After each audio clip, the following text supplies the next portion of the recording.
Buildofy launches a new feature for all its viewers. For this beautiful urban house in Delhi, designed by Mofa Studio, you can now get a detailed ebook right in your email inbox. This ebook will be a PDF spread across 16 pages and contains professionally shot images, editorial text, technical plans, drawings, and a detailed fact file. Guess what? All of this is just for 250 rupees. Just email us on info@skyboard.co.in and we will have it sent across to you. Till then, enjoy this video.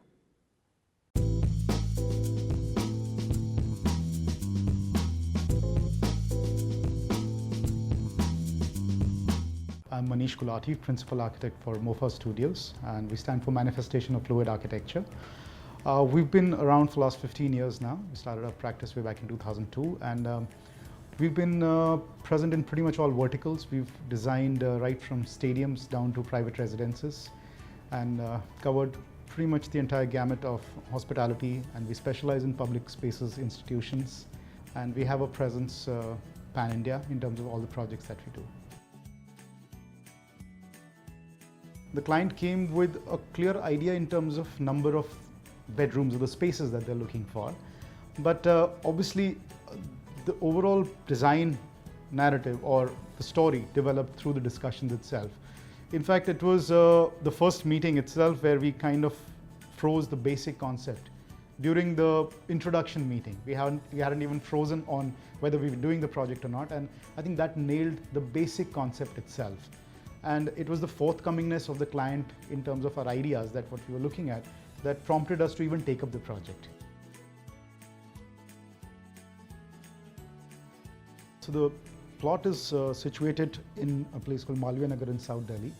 It's a fairly dense kind of neighborhood. So you've got these service roads, and it's a corner plot, which is about 260 square yard. Is what is the standard which is used in Delhi, and with a fairly large kind of a hospital on the opposite end. In terms of the direction, it faces north. The larger side of the plot faces west, a lot of sunlight coming in from this side.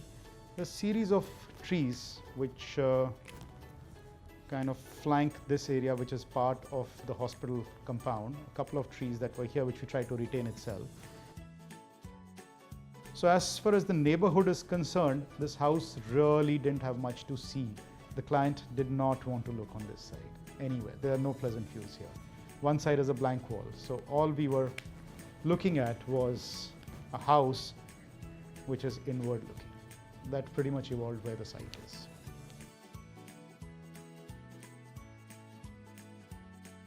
This is the sketch that came about. And when I make a sketch like this, it basically means that the entire mass of the house is towards the outside. And we have an internal courtyard which is inspired from the traditional houses of Rajasthan and in Gujarat, called them the pole houses. So we came up with this crazy idea of telling him that why don't he build a swimming pool. He wanted a recreational activity with a glass floor, which brings in the light, the filtered light, all throughout from the top. So that is what the house became. The circulation for the entire house was taken in on the shorter side. Reason being that this being the west, there's a lot of sunlight and a lot of heat percolation that happens from here, from all sides. So idea was to create this entire wall or entire facade, which in a way takes care of the sun that comes in from here. And having mass of staircases, circulations, that kind of help protect the rest of the house. So looking at the overall basement, which goes down, one thing we did was carved out a kind of a sunken court, and leaving a gap, a large gap here. This became the swimming pool on the ground floor. And building up floors from here, we had an interesting skylight, which literally brought in a lot of light into this house. And through this water, which we have, the entire basement pretty much got filled with tremendous amount of light. And adding that, we added a lot of trees, landscape elements into the sunken court.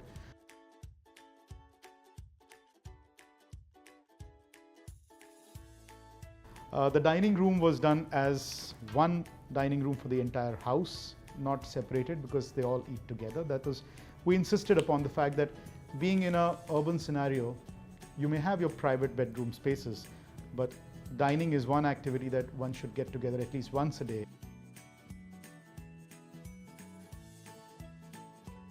So in this whole large volume, we kind of suspended a glass floor.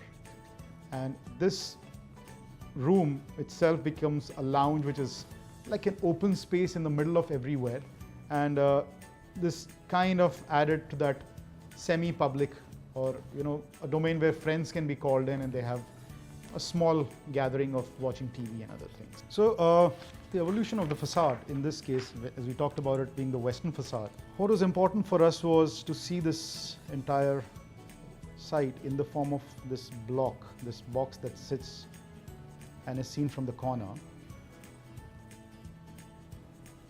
The central part, which is where we put the staircases and the circulation on the inside, has windows which are non-approachable in terms of opening and everything. So here we kind of played around. A certain part of the front of the house takes care of toilets and services, so all the toilets are kind of flanked here. There's a kind of set of bedrooms on this side.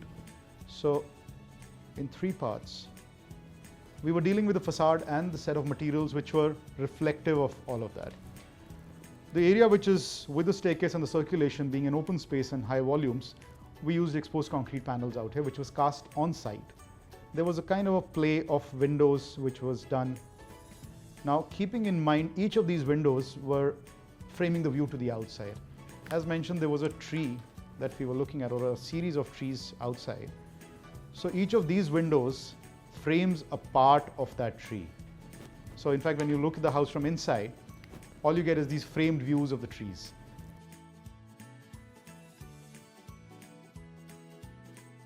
Over a series of discussion with the client, we came up, because we are a firm which looks into a lot of energy consciousness, upcycling of waste materials. So here we suggested pallet wood to them. These shipping pallets are something which is a throwaway material, and we've been using them in a series of projects in various forms and the other.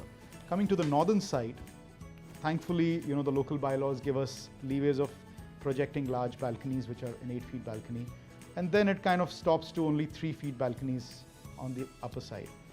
We use this to our advantage, where we said, okay, the ground floor, being the master bedroom, gets this large balcony, which is again a glass floor, because it was giving light to the sunken court below. And this is where we have the light going into the sunken court. The upper part, which we call the Skyline, extremely important in all our projects. We wanted to build like a terrace garden, because we lost out on the garden space. There is no space.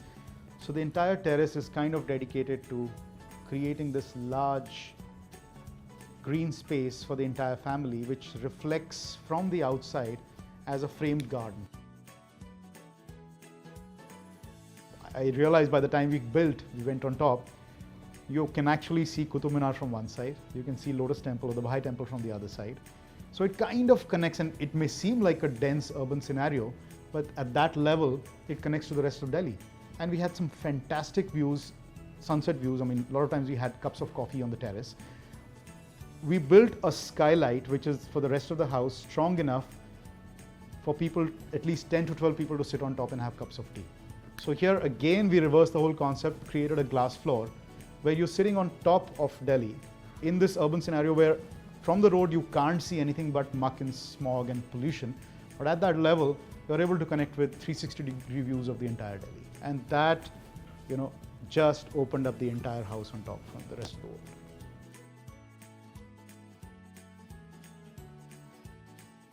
So as I was explaining earlier, this is the main approach road from here, and you literally see the house from the corner. So you see this as this kind of a box, which is like this urban box sitting there with these punctures and planes.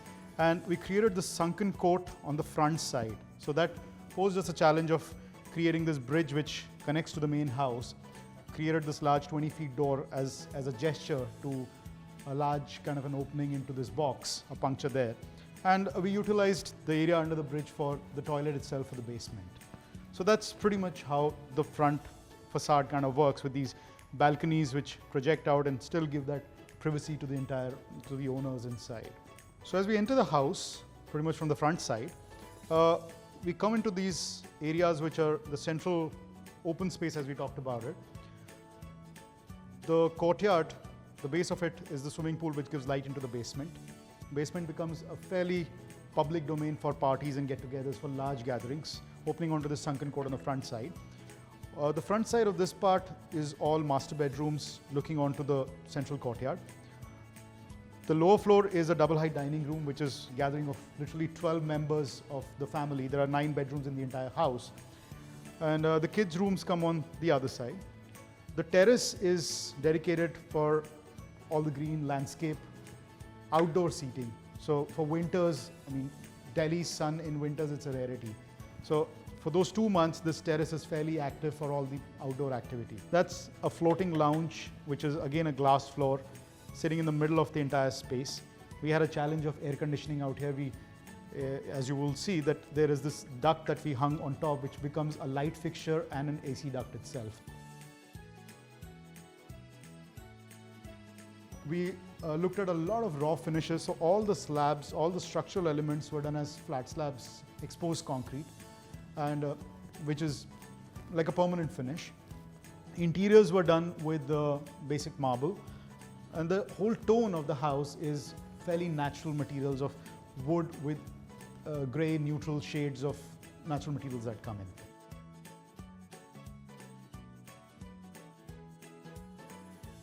It's like a game, you know, how much square feet area am I utilizing in best possible manner in the lowest budget?